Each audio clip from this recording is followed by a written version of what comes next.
नमस्कार सभी स्टूडेंट्स के लिए मिशन रेबिट 30 के तौर पर अभ्यास प्रश्न पत्र दिए गए हैं। यहाँ पर आपकी वार्षिक परीक्षा में जो आईएमपी क्वेश्चन पूछे जाएंगे, इन सभी आईएमपी क्वेश्चनों को आप हल करेंगे। देखिए, विषय गणित, कक्षा 10वीं, एमपी बोर्ड। आपको अगर इसका पीडीएफ चाहिए तो हमारे टेलीग्राम ग्रुप को आप ज्वाइन करेंगे, मेंस एजुकेशन डिस्कशन। उसमें आपको सभी पीडीएफ हम उपलब्ध करवा देंगे। यहाँ पर जितने भी आपको ये जो क्वेश्चन हैं देखने को मिले, सारे का हल आपको वहाँ पर मिल जाएगा। और एप्लीकेशन की लिंक भी हमने डिस्क्रिप्शन में दे दी है, तो ऐप को आप डाउनलोड करिए, क्योंकि हमारे द्वारा बनाए गए सभी जो पीडीएफ है और एप्लीकेशन में आपको सारी चीज़ें मिल जाएगी, जहाँ पर सैम्पल पेपर भी आपको अपलोड करे हुए मिल जाएंगे। तो डाउनलोड कर लेना और अच्छे से आप तैयार हो जाना अपनी एग्ज़ाम के लिए।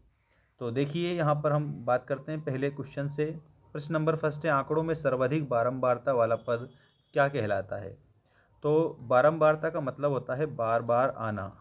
यहाँ पर याद रखना, बार बार आना। यहाँ बिल्कुल सरल भाषा में आपको मैं बता रहा हूँ। इसमें आपको उत्तर में लिखना है बहुलक। इसके बाद दिए गए आंकड़ों में सबसे बीच में प्रेक्षण मान को कहते हैं। प्रेक्षण मान को माध्यिका या माध्यक कहा जाता है। माध्यिका या फिर माध्यक हम उसको कहेंगे। इसके बाद क्वेश्चन नंबर 3 देखिए, बहुलक प्लस 2 माध्य इज इक्वल टू 3 माध्य। 3 माध्यक इसका करेक्ट उत्तर हो जाएगा। इसके बाद में क्वेश्चन नंबर 4 है, आंकड़ों के औसत मान को कहते हैं। तो आंकड़ों का औसत मान जो होता है उसको माध्य कहा जाता है। माध्य, ठीक है। अभी आपका ये एक और क्वेश्चन है, इसके बाद सवाल आप लोगों के इंपॉर्टेंट रहेंगे। समानांतर माध्य के गुण बताइए कोई दो। तो उत्तर में आपको बताना है समानांतर माध्य के गुण इस प्रकार हैं। सबसे पहला है, ये सभी प्रेक्षणों पर आधारित है।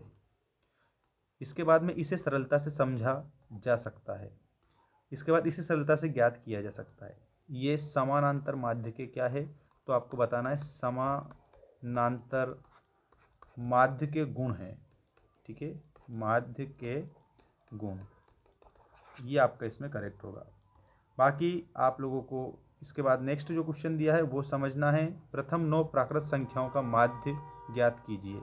तो यहाँ पर हम जानते हैं कि प्रथम 9 प्राकृत माध्य जो प्राकृत संख्या है वो है 1 से लेकर के तो 9 तक। इनको नेचुरल नंबर के रूप में भी जाना जाता है, नेचुरल नंबर, ठीक है। ये आप देख सकते हैं। तो जब हम माध्य निकालते हैं तो यहाँ पर n बराबर 9, मतलब कि क्योंकि हमें 9 प्राकृतिक संख्या है और नेचुरल मतलब प्राकृतिक, अर्थात इसको n से दर्शाते हैं। तो अतः समानांतर माध्य यहाँ पर होगा, देख सकते हो आप सभी, x1 plus x2 x3 x4 x5 x6 x7 और x9। इसके बटे में आपको n लिखना है, क्योंकि ये सारी की सारी 9 संख्या है इस प्रकार से।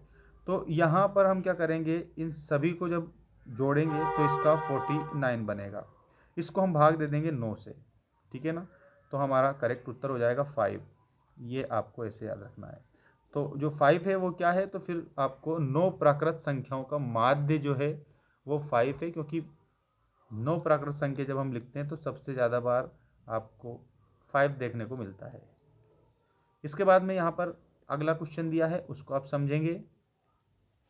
आंकड़ों 8 9 11 17 22 15 6 और 3 का माध्यक आपको ज्ञात करना है।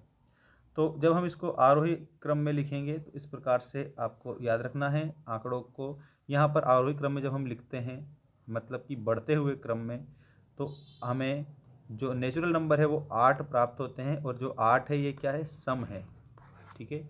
तो यहाँ पर माध्यक जो है इस प्रकार से आपको बताना रहेगा। 10 इसका करेक्ट उत्तर होगा। ये इक्वेशन पूरी की पूरी आप ऐसे हल करेंगे।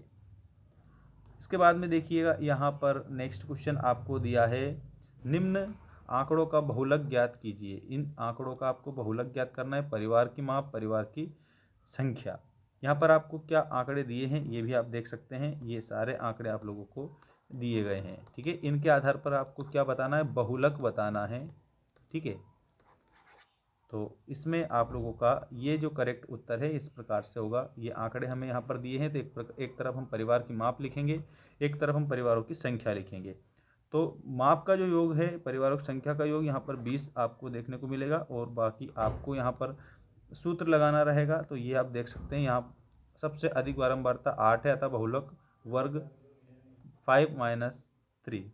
ठीक, तो यहाँ पर आपको इसके माध्यम से ये 3.286 आपको उत्तर बता देना है। ठीक है, तो ये आप देख सकते हैं।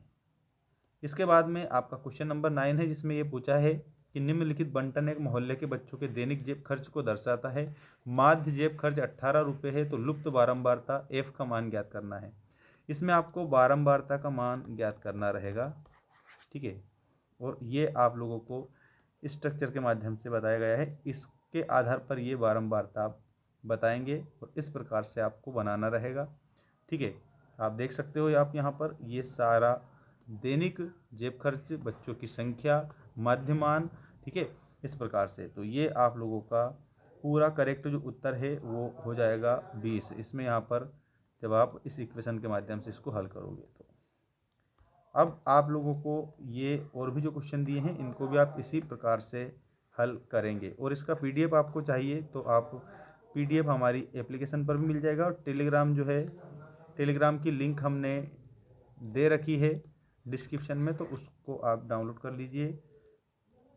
वहाँ जैसे क्लिक करेंगे लिंक पर तो आपको सारे पेपर जो आपके most important model set paper हैं ये वहीं पर आपको मिल जाएंगे, और ऐप पर भी हमने अपलोड कर दिए हैं, तो जाकर आप एप्लीकेशन को भी आप डाउनलोड कर सकते हैं।